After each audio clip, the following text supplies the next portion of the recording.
Buenas tardes, nuevamente bienvenidos a todos a este gran momento que hemos venido esperando hace bastante con Lara. Yo ostento el título de sobrino de Lara, así que es para mí un orgullo poder estar acá después de tanto tiempo de charlar, de la vorágine del debate, de pensar la teoría otra vez, de incluir los debates actuales, entonces que quiere dar flores, que tiene que ver con derechos humanos, políticas públicas, con Lara estudiando Derecho, pensando en las políticas, pensando en las situaciones, las violencias que todos los días les aquejan a las chicas, y llegar a la feria del libro es muy importante porque es un proceso muy largo que he tenido que vivir, no solamente para escribir este libro, sino para hacer proyectil lo que ha sido la teoría, el derecho, los debates, y invitarnos a todos a pensar no solamente qué son las travestis, sino cómo habitan el mundo en el que todos habitamos y que ellas no solamente lo habitan, sino que lo sufren y lo padecen en un montón de situaciones.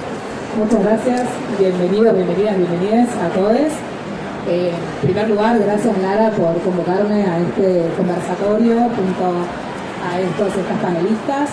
Es un honor para mí estar compartiendo este día en la presentación de este libro, que la verdad, bueno, felicitarte en primer lugar, ya te lo hice en privado, pero lo quería hacer públicamente. Felicitarla a Lara porque realmente ha escrito un libro maravilloso, un libro que reúne varias categorías sociales, conocidas quizás por todos, pero que en realidad nos invita a pensar, a repensar estas categorías desde un nuevo lente, ¿no? Desde la teoría crítica travesti trans, y eso a mí me invitó a reflexionar sobre el rol del Estado a lo largo de la historia en el reconocimiento del derecho a la identidad de la comunidad travesti trans. Lara hace todo un recorrido histórico sobre cómo fueron tratados la comunidad travesti trans a lo largo de la historia en Argentina en particular, pero también en clave regional, latinoamericana, y cómo eso, digamos, el Estado avalaba y también promovía en sus inicios la persecución, el aparato, digamos, ponía a disposición el aparato represivo del Estado para llevarlas a los márgenes de la sociedad.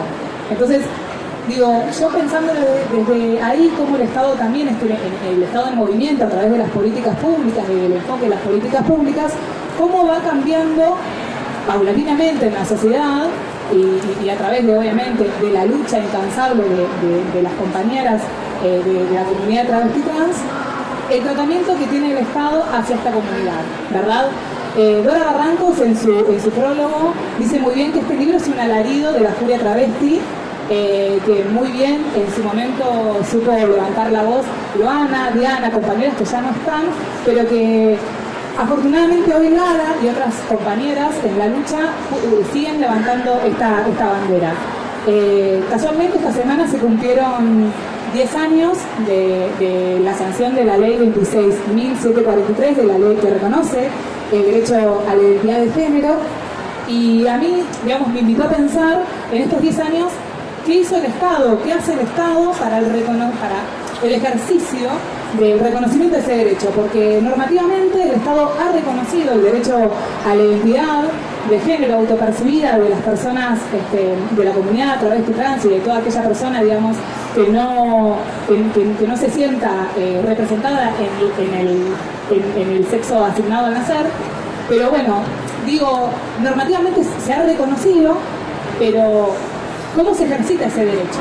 Y ese derecho, el Estado, bueno, fue planteando una serie de acciones y también de omisiones, porque la política pública, ustedes bien sabrán, que es esa toma de posición ante una cuestión socialmente problematizada, en este caso el reconocimiento al derecho a la identidad de género, pero el Estado lo puede hacer a través de acciones positivas, de intervenir efectivamente en la sociedad, pero también a través de omitir intervenir en la sociedad. Eso también es una política pública, eso hay que siempre tenerlo presente, porque no solamente el Estado va a garantizar el derecho a través de acciones concretas y demás, sino también, y hay que estar bastante atentos cuando el Estado se retira o se repliega para no garantizar ese derecho, ¿verdad?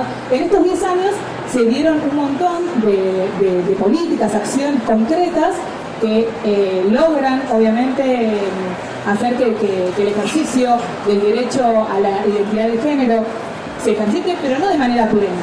Lara acá en su libro reconoce, es consciente de que hay un montón de cuestiones a debatir, a discutir socialmente, pero que probablemente eso nos lleve muchos años.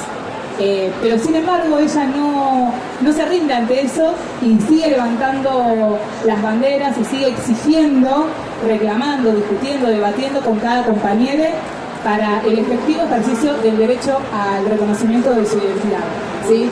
Ella se reconoce como una feminidad travesti. Ustedes saben que el año pasado, a través de un decreto del 476, el Estado asigna la letra X a las personas que no se sienten, digamos, ni encasilladas ni en el femenino ni en el masculino, pero eso también trajo, obviamente, muchísimas discusiones al interior de mucha gente, por supuesto, no se reconoce en esa letra X.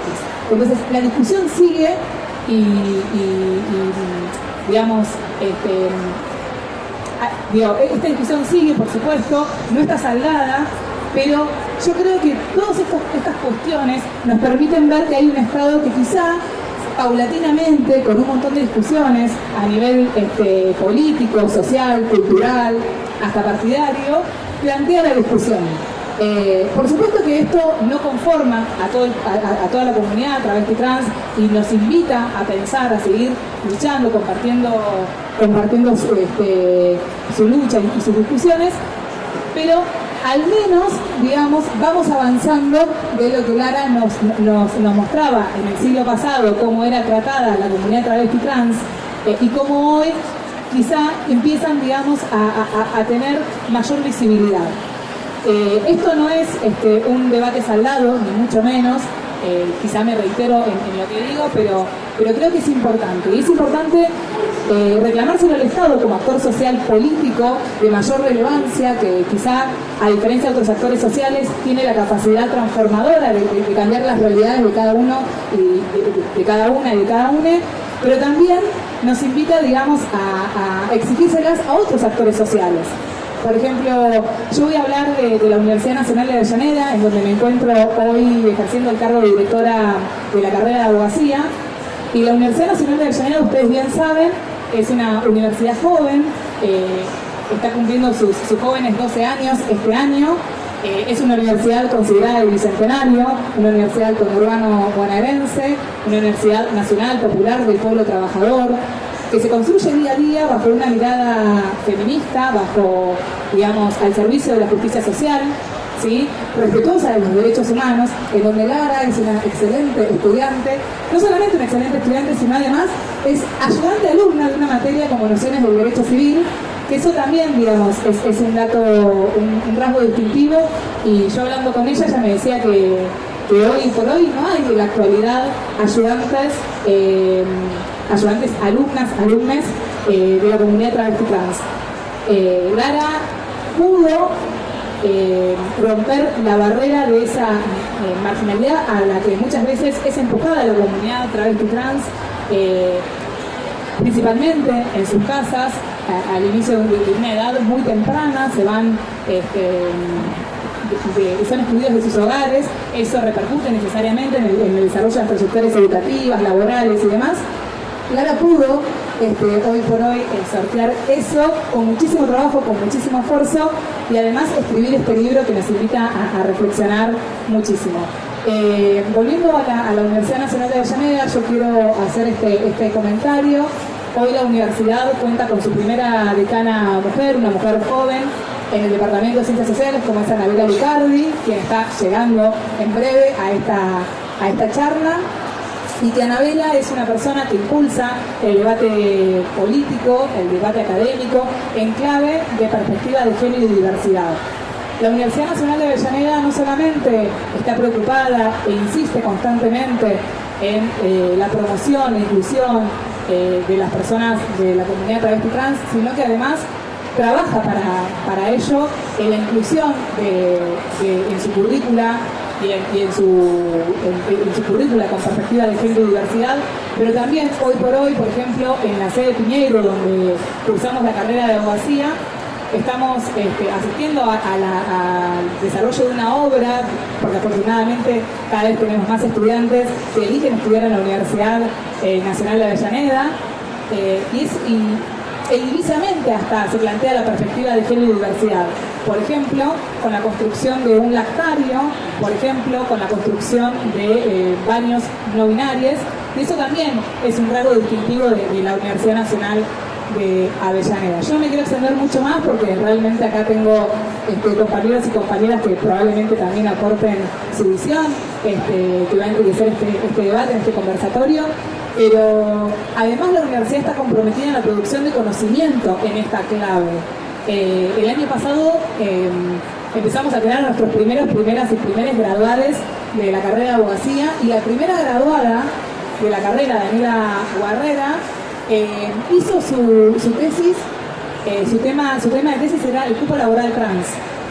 Eso quiere decir, la universidad alienta, promueve y fomenta este tipo de estudios, y la verdad es un orgullo que hoy estemos compartiendo este espacio, que Lara sea nuestra estudiante y que haya hecho este libro con tanto amor, dedicación, y que realmente sé que muchas ya lo deben haber leído, pero quienes no lo leyeron aún, les invito a que lo lean, porque es un libro que va a generar muchísimos disparadores para futuras discusiones, debates en torno a qué políticas públicas podemos exigirle al Estado para garantizar el derecho a la identidad de género y para incluir aún más a la comunidad travesti trans en la vida cotidiana de todos, todas, todes. Y bueno, agradecerles nuevamente a Lara, muchas gracias, a mis compañeras de panel, y bueno, al público en general por la asistencia a esta hermosa actividad. Muchas gracias. Primero, antes que nada, felicitarte, Lara, por la publicación de este libro. Ya te dije muchas veces en privado, pero ahora quiero también hacerlo en público. Es un honor para mí estar acompañándote en este momento. Estoy realmente muy emocionado por toda la gente que te está acá acompañando, haber llegado hasta este lugar y haberte acompañado también en el recorrido de la publicación del libro. Bueno, cuando yo venía para acá pensaba cómo explicar qué es esto de la teoría travesti crítica latinoamericana. Bueno, hay una feminista muy conocida que se llama Nuria Varela, que ella dice y utiliza un concepto muy interesante, que es el concepto de las gafas violetas, para poder advertir y poder mirar determinados fenómenos desde una lógica feminista, ¿no? O sea, nos permite abordar distintos asuntos, distintos casos en el derecho penal o en el derecho en general. Abordar un caso con esos lentes nos permite advertir, bueno, que en realidad el derecho se escribe de manera neutral o con pretendida universalidad, pero tiene un impacto diferente en el caso de mujeres y la diversidad sexogenérica. Entonces, me parecía interesante que cuando Lara escribe y desarrolla esta teoría crítica travesti latinoamericana, como recién Marcos ponía el énfasis, bueno, es la invitación también a colocarnos unos lentes travestis, para poder ver esos fenómenos. Y lo voy a explicar más concretamente con un ejemplo que Lara lo desarrolla de manera muy interesante en el libro, y que les invito a leerlo, que tiene que ver con los crímenes de odio.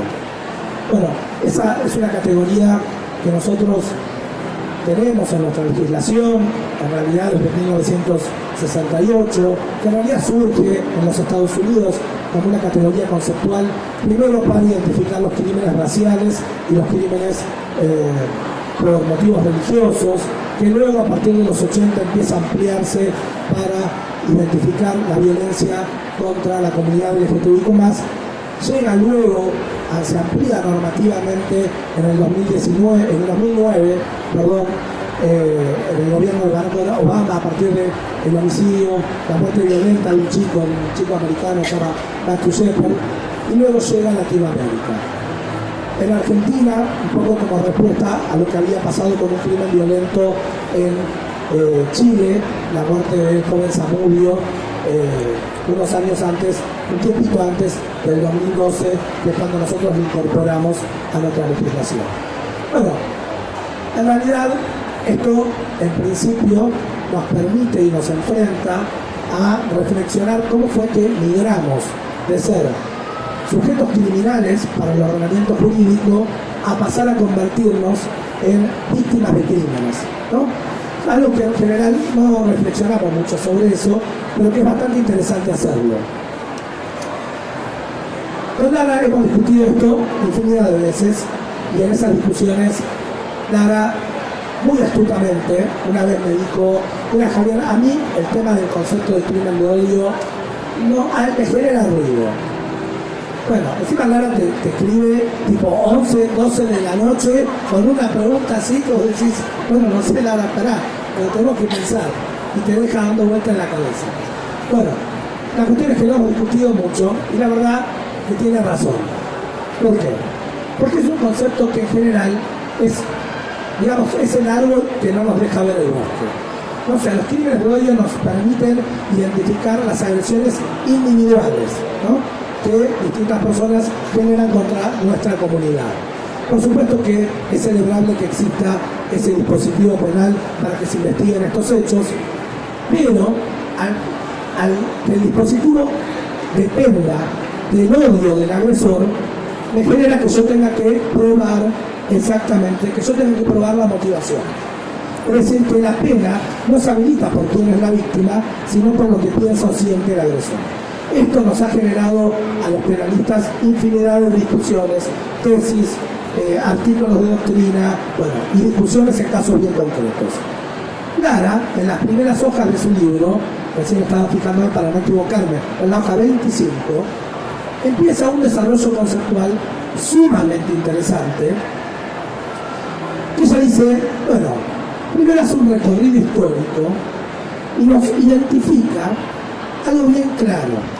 Por esto, lo interesante es recuperar que la teoría travesti crítica, que nos permite poner estos ojos de enfoque de análisis desde la mirada travesti, pero además latinoamericana, Lara nos hace un recorrido de las violencias contra la comunidad LGTBIQ+, desde las comunidades preamericanas, podríamos llamarlo, ¿no?, de las comunidades indígenas. Y ella dice algo que la violencia en realidad es producto del colonialismo. No era propio de nuestros territorios y nuestros pueblos originarios, sino que viene con el colonialismo. Y cómo a partir de ahí, ¿no?, se empieza a desarrollar algo que Lara llama una suerte de genocidio por goteo, ¿no?, que pasa desde todo este periodo colonial, tiene su punto fuerte en las dictaduras que azotan la región latinoamericana, en la década del 70 y que se extienden hasta los 80, los 90 en algunos otros países, y luego a partir de ahí cambia el actor agresor, pero siempre en cabeza del Estado, que es la violencia institucional a cargo de las fuerzas de seguridad, ¿no?, en los 90 en la Argentina principalmente. Y Lara traza esta línea de tiempo hasta el 2012 con la ley de identidad de género. Entonces Lara dice, bueno, esto lo tenemos que llamar identicidio. A mí me parece un concepto fabuloso para desarrollar y para leer y para comprender en este texto tan interesante que nos comparte Lara. Porque esto de llamar a estos crímenes identicidios, primero nos permite poner la cabeza, la atención en quiénes somos las víctimas y no en lo que piensa o siente el agresor. Y además también nos permite identificar las agresiones o las violencias con resultados letales que también cometen las instituciones estatales. Que el concepto de crimen de odio no lo permite ver. O sea, ¿qué pasa con los crímenes estatales, ¿no?, por desidia, por falta de políticas públicas, por falta de atención, por falta de reconocimiento a la identidad, ¿no?, esta lucha que lleva Lara todavía hasta el día de hoy, ¿no?, pese a posterioridad de la ley de identidad de género del 2012. Entonces, a mí me parece muy interesante en términos de lo que tiene que ver con lo punitivo, con cómo repensar la lógica de los dispositivos legales para enfrentar la violencia, no solamente la violencia individual, la violencia social, sino principalmente la violencia institucional, la violencia que viene del Estado, que el concepto de crimen de odio no nos lo permite ver, ¿no? Es este árbol que nos tapa el bosque. Y Lara recupera, nos permite entonces entrar en ese bosque y hablar de identicidios. Y a mí me parece un concepto sumamente fuerte, que solamente lo podríamos ver si nos colocamos las lentes travestis. Y las lentes travestis latinoamericanas. Pues yo cuando leí el libro de Lara por primera vez, lo leí varias veces, porque es un libro que hay que leerlo varias veces, pero la primera vez que lo leí, simultáneamente estaba leyendo unos textos de Paul Preciado. Y yo decía, bueno, hay puntos en contacto entre lo que Lara propone y alguna mirada de Paul Preciado, pero había algo en los textos de Paul Preciado que a mí me parecía que faltaba. Y yo decía, bueno, ¿qué es esto que falta, que me genera ruido? Y lo que faltaba era la mirada latinoamericana. Lara escribe desde los márgenes y escribe desde el contexto latinoamericano. Por eso mismo habla de violencia institucional, por eso mismo habla de la persecución por parte de las fuerzas policiales, por eso mismo le permite crear este concepto identicidio, que por supuesto en la realidad europea probablemente no lo hubieran podido identificar. Así que, nada, no quiero extenderme con mi exposición porque sé que tenemos otros expositores muy interesantes para escuchar y también escuchar a Lara, pero sí invitarles a que lean este libro, ya que a partir de la lectura de este libro empecemos a colocarnos estas lentes travestis para poder ver la realidad. Y les puedo asegurar que una vez que se las coloquen, no se las pueden sacar nunca más. Por lo menos es lo que me pasó a mí y yo celebro que me haya pasado porque ahora veo las cosas de una manera completamente distintas gracias a este libro de Lara. Bueno, Lara, nuevamente felicitarte y muchas gracias. Gracias Lara, gracias por la invitación, es un honor formar parte de este panel, poder estar compartiéndolo y ser parte de esta actividad. El sistema judicial no propone nada frente a lo que tiene el libro, como no propone nada útil en general como respuestas valiosas a la Argentina. En este momento tenemos una crisis profunda del sistema de justicia y esto es una de las cuestiones en las que esto se evidencia. Yo quiero rescatar, la idea del identicidio me parece una idea central de la discusión, de lo que plantea el libro, y tomé notas de algunas de las cuestiones que quiero rescatar a partir de esta lectura y que para señalarlas, porque me parece que es lo que hace valioso el libro, especialmente valioso, e invitarles a leerlo, porque realmente creo que es una obra que inicia un camino, no es una obra que concluya con el libro mismo, sino que inicia un camino, y ahora voy a explicar por qué. Es un libro de teoría crítica, trabaja sobre teoría crítica, y como todo libro de teoría crítica tiene la cuestión del poder como eje central de pensamiento. Nosotros enfrentamos un sistema que es un sistema sin normativo, un sistema pensado desde la hegemonía de la visión patriarcal de la sociedad, y así fue diseñado, porque lo que hace la teoría crítica también es identificar que el derecho, que es mucho más que las leyes, el derecho es todo aquello incluso que el Estado permite que ocurra, porque en tanto el Estado lo permite, y eso puede suceder en sociedad, el derecho lo está avalando de algún modo. Este genocidio por goteo es algo permitido por el Estado y hasta propiciado por el Estado, porque hay una visión represiva, ha habido históricamente una visión represiva, donde la violencia se ha descargado sobre las identidades que no eran hegemónicas, las identidades que venían a controvertir o a tratar de tener otro estilo o otro deseo de vida, porque hay una idea muy fuerte en el libro de Lara, me parece una idea muy potente, que es la idea de la importancia del deseo de ser. Nosotros podemos hablar de igualdad, podemos hablar mucho de igualdad, podemos llenarnos la boca de la palabra igualdad, como nos podemos llenar la boca de la palabra república, y un montón de palabras. El problema es después qué hacemos en los hechos con eso. Cómo nuestro sistema jurídico permite diversos deseos de ser. cómo dan lugar a la libertad de ser, como de un modo distinto a cómo creen los que tienen el poder que se debe ser. Porque esta es la construcción de un sistema de poder. El derecho responde a quien tiene el poder. Nosotros no tenemos un derecho que le responda a todos. Tenemos un derecho que responde a los patrones del poder. Nosotros y todos los países del mundo. Esto es así internacionalmente. El derecho es una herramienta de disciplinamiento social, de ordenamiento social, que sirve también para la transformación. Es una profunda herramienta de transformación. Y acá está el valor de lo de Lara. Lara es por momentos conmovedor el libro. A mí al menos me ha sucedido esto al leerlo.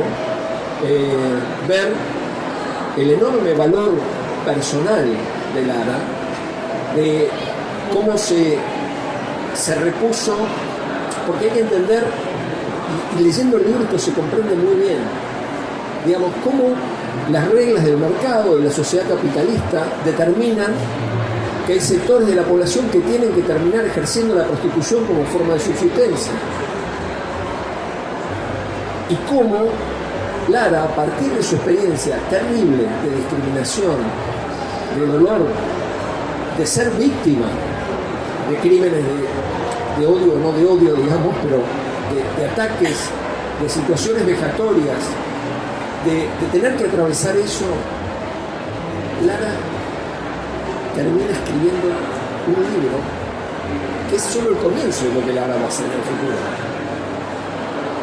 Porque Lara va a desarrollar esto, pero yo no tengo ninguna duda que Lara va a desarrollar esto y que lo va a hacer muy bien.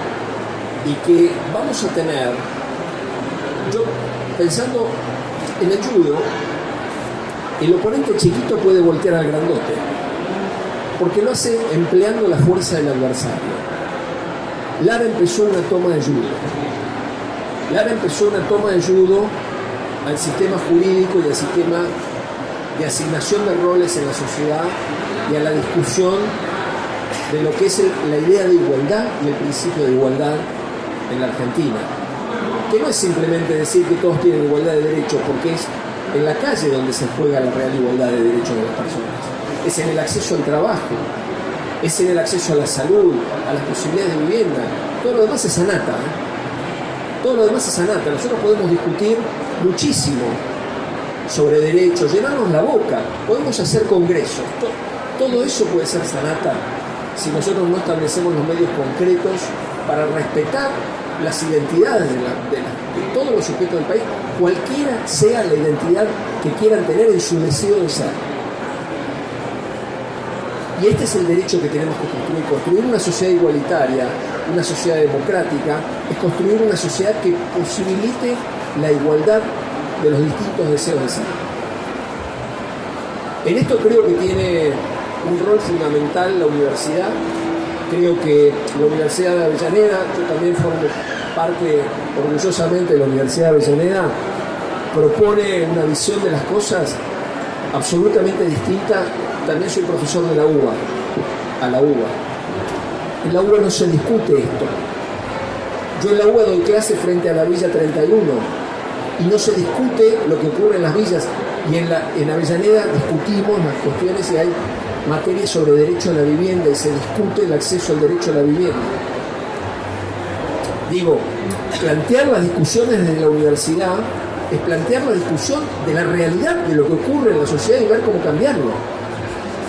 Nosotros podemos hablar de lo que dice la observación general número 4, la observación general número 7, bla, bla, bla, y tomar eso en los exámenes y dar por aprobadas las materias. Pero si no enseñamos cómo se juega eso, cómo eso puede ser herramientas para la discusión de derechos y el acceso a los derechos, no estamos haciendo nada útil. Estamos haciendo onanismo intelectual. No estamos haciendo otra cosa. Y en gran parte del sistema universitario argentino se hace eso, onanismo intelectual. Entonces, nosotros tenemos que trabajar en esto. Obviamente los medios de comunicación, sobre los que Lara también llama la atención, habla de la bruma de los medios de comunicación. Es más que bruma, es una bruma total, pero siempre es la sospecha, ¿no? Siempre cuando hay una identidad disidente, que es víctima de un crimen, siempre está flotando eso. Y eso es intencional, eso es ideológico. Y eso hay que enfrentarlo, hay que discutirlo, hay que trabajar sobre eso. Tiene que trabajar el Estado, pero tenemos que trabajar como sociedad. Tenemos que trabajar como sociedad hasta que sea inadmisible que alguien tenga esa postura.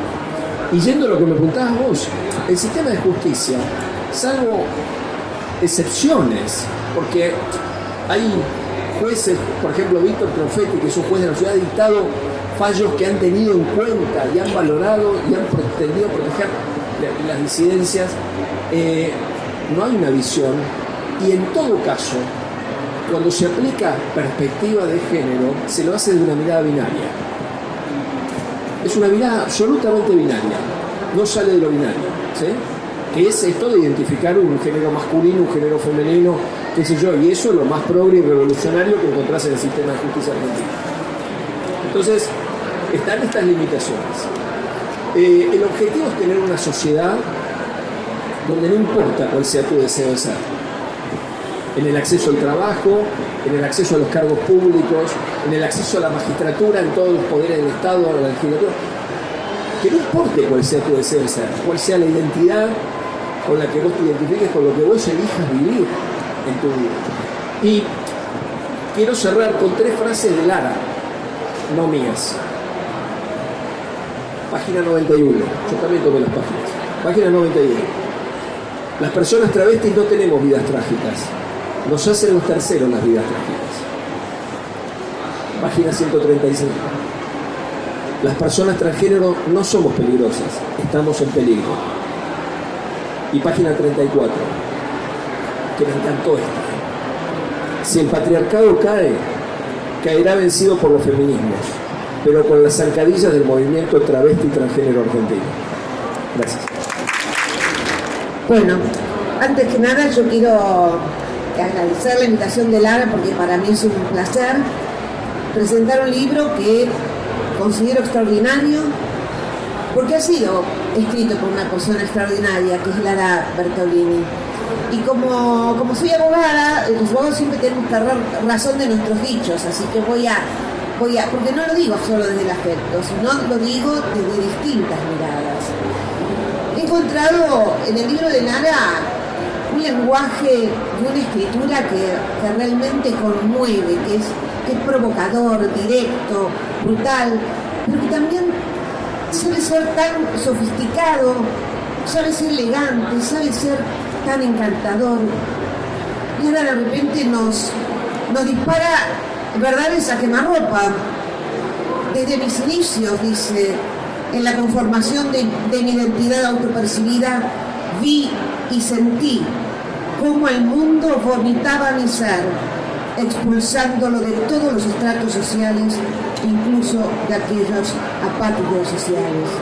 Me gusta leer párrafos de Lara, porque me parece que va a ser poco lo que uno puede agregar a lo que es una experiencia de realización, de descubrimiento y de lucha como la que ella sigue. Y también quiero destacar que es extraordinario porque no es solo un relato personal, es histórico y es colectivo, y no se ocupa solo de su propia emancipación o del colectivo que ella encarna, de todos. Hay algo que destacaron todos los expositores que me precedieron y también nuestro excelente comentador, es que es la mirada de Lara regional. Y ustedes dirán, bueno, que si son personas normales porque no son abogadas, va a decir, bueno, claro, qué bien, pero es que en el derecho, ya lo señalaba Gustavo, no existe eso. Existe el apego a los modelos centrales, a la doctrina de los países europeos, a una igualdad formal, una mirada descarnada que no ve las diferencias para valorizarlas, que al no verlas reproduce las asimetrías de la sociedad, sus exclusiones.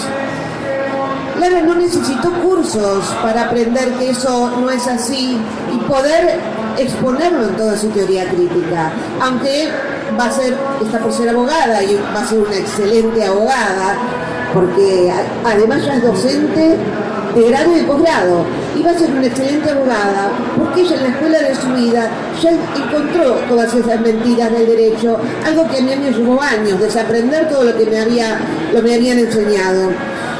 ¿Qué dice Lara, por ejemplo, desde esta visión?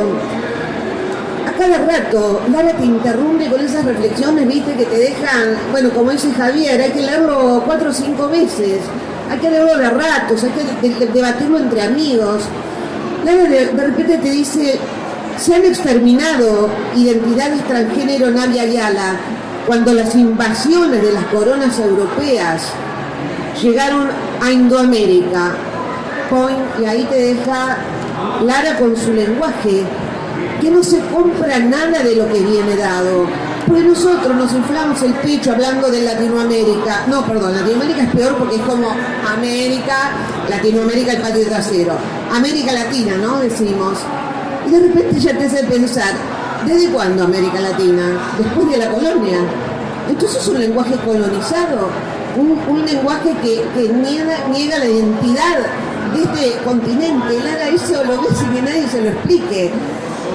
Rechaza ese lenguaje colonizado, así como lo están rechazando, han rechazado las constituciones de Bolivia, de Ecuador, que son plurinacionales, y esperemos que pronto también la de Chile. ¿Qué sigue diciendo? Y espero que se escuchen. Dice, estaba diciendo Lara, las invasiones de las coronas europeas llegaron a Indoamérica con la anuencia de la Iglesia Católica Apostólica Romana a la cabeza y el contrato social establecidos en las formas constitucionales de los estados, ejerciendo un control sistemático, normativo, asesinaron y persiguieron identidades no binarias, imposibles de adaptar o adoctrinar, pues el poder ser superaba la existencia y la imposición del deber ser. Y eso es Lara, ¿no? El triunfo del poder ser sobre el mandato hegemónico del deber ser, mandato que ella ya acá denuncia, que viene de la colonia, que viene de un criterio de modernización que salió de ese contrato social que pensaba que las personas tenían derechos, pero solo si eran hombres, blancos y burgueses. Y esto que a cualquiera leyendo el libro de Lara lo puede entender, agarran los libros de ciencia política o de derecho y empiezan a decir que los derechos humanos aparecieron en la Ilustración, venerando todavía esas teorías. Lara lo descubre, Lara tiene la idea clara, y por eso es que puede desarrollar una teoría crítica que es realmente una exposición de nivel académico, que es extraordinario que una persona que todavía no ha sido abogada pueda expresarla de esa manera. Los sociólogos nos cuentan esto, Manimach y Eisenstein. Acá vino a la colonia a eliminar las modernidades múltiples de América Latina.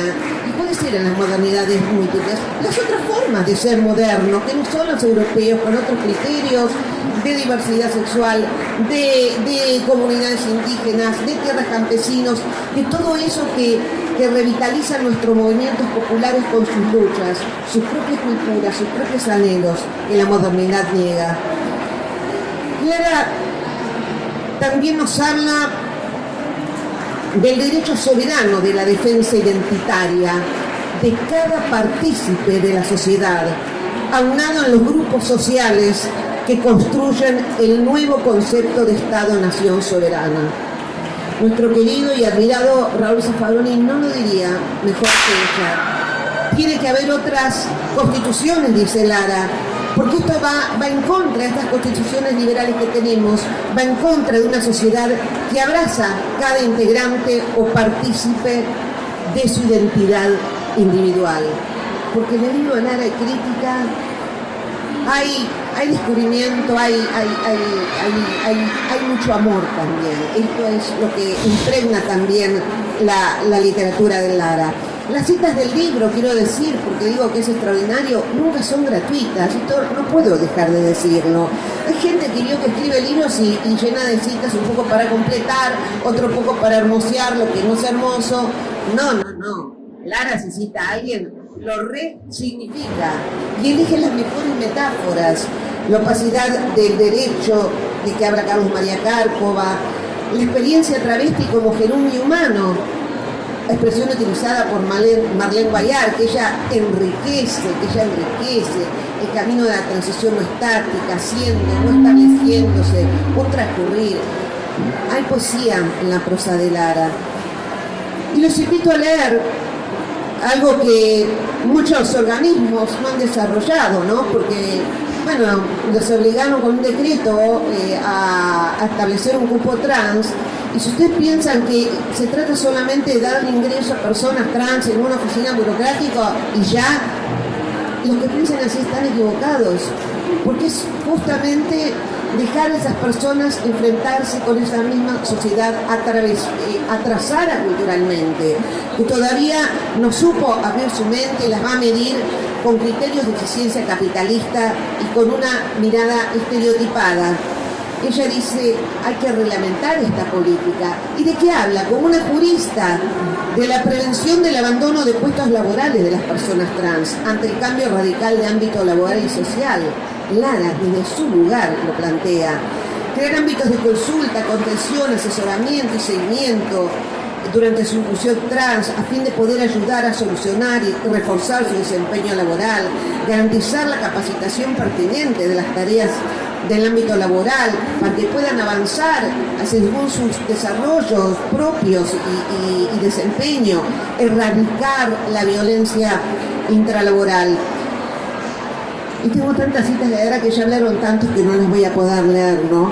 Pero la verdad que pero sí voy a leer una, que me la dejé acá en el libro, que digo, me parece tan hermosa, es un poco como es Lara, polémica, y por ahí no a todos les guste, a mí me fascina y la compro totalmente, porque ella hace desde su lugar siempre tan legitimado, no digámosle crítica, una observación a los movimientos feministas que todos vimos y festejamos, ¿no? De que los movimientos feministas abrazaron la causa LGTBIQ+, porque hay que articular las luchas, decíamos todos.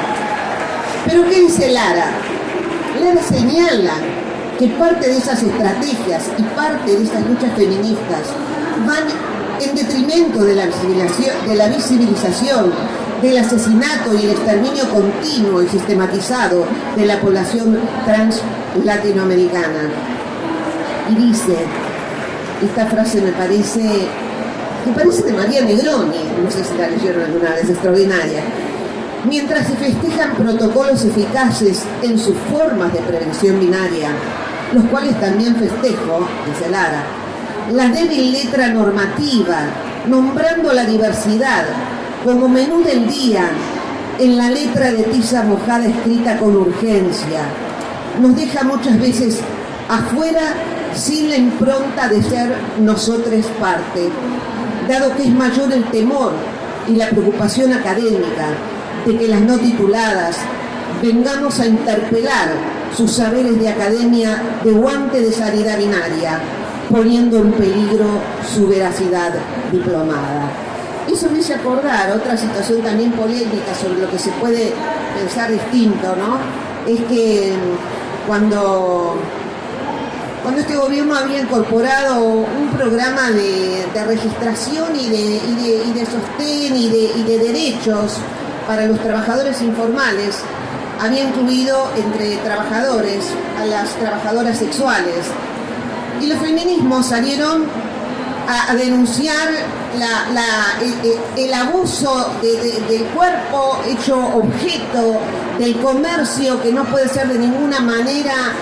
Tiene un punto la abolicionista antes que alguien me tire tomates, ¿no? Pero realmente cuando uno hace interpretaciones que significan privar de derechos a las personas, entonces vamos, ¿qué derecho puede haber injusto? No puede ser nunca admitido. Después discutimos, Luana decía, jamás el camino de la prostitución, por supuesto, pero esto que acá hay un camino que hay que llevar adelante. Y ahí los feminismos salieron en nombre de las puridades, de tal vez señales de la cruz quebrada, a decir que había que sacarlo de trabajadores sexuales porque no eran trabajadoras. Entonces me parece muy importante cuando Lara hace esas observaciones y nos enseña que el mundo travesti, en sus palabras, es dolor y oscuridad, pero desde hace tiempo venimos siendo luz. Y esto es Lara. Lean este libro que tiene una prosa cautivante, que tiene esperanza y que tiene mucha sabiduría y amor. Bueno, Bueno, la verdad, muchísimas gracias a todos. Este libro lleva un derrotero en donde la pandemia, el entendimiento de este mismo libro fue muy difícil durante estos 2 años. Es un libro que, como dice en el prólogo, hay que leerlo varias veces, hay que detenerse y repensar lo que escribo, porque viene de la construcción del pensamiento travesti, un pensamiento que quizás no esté alimentado por el conocimiento que tenemos, o que tienen, mejor dicho, casi todos, ¿no? Y nace de la supervivencia travesti, nace desde ese lugar, desde ese inframundo, donde no teníamos posibilidad de ser, no teníamos posibilidad de sobrevivir, no teníamos absolutamente nada. Éramos el no ser existencial en la sociedad. Y cuando se presenta la oportunidad en la vida que, junto con la lucha de los derechos sociales, junto con la ley de identidad de género, me pude abroquelar a una identidad que todavía no me corresponde, pero me sirvió para llegar hoy a los 52 años. Me sirvió para empezar a estudiar en la Universidad de Avellaneda Abogacía, me sirvió para recuperar esa familia que perdí a los 20 años.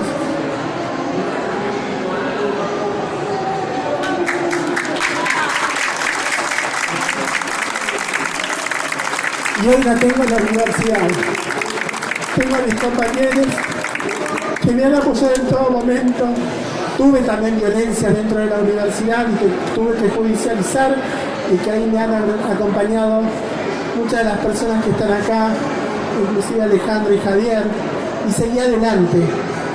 Y en cada clase que participaba en la universidad veía como la historia travesti faltaba, el razonamiento travesti faltaba. Y era así como en Derecho Civil empecé a ver en el artículo 51 y 52 que era posible sustentar muchísimo más fuerte a la ley de identidad de género. En Derecho Penal le pregunté al juez Kreplak, que hoy está viendo cómo compañeras trans fueron víctimas de la dictadura militar, qué pasaba con las travestis y el concepto de criminalización originaria, algo jamás impensado inclusive en muchos libros de derecho penal.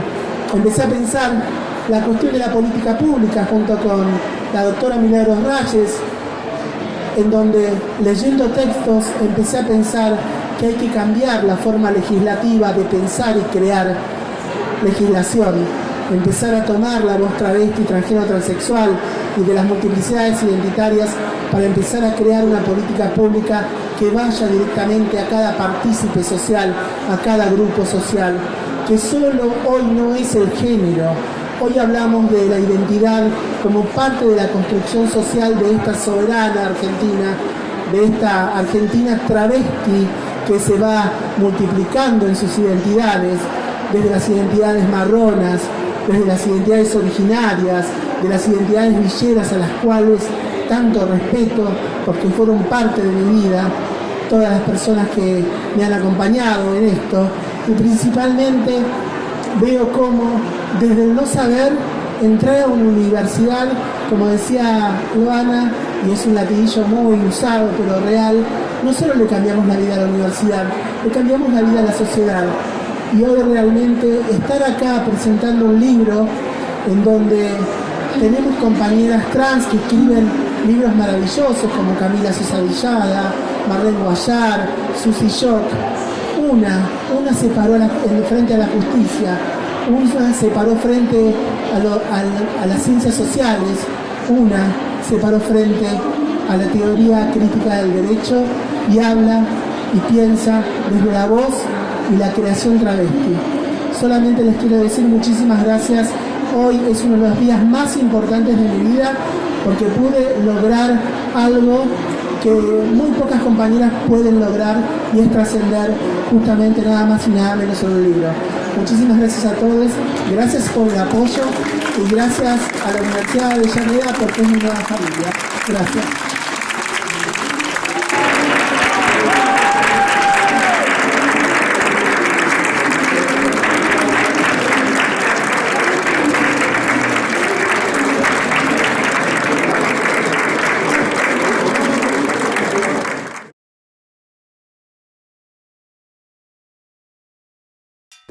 En Acercándonos Ediciones producimos y distribuimos materiales culturales, promoviendo la pluralidad cultural, el pensamiento crítico y la interacción como herramientas para construir un mundo más justo.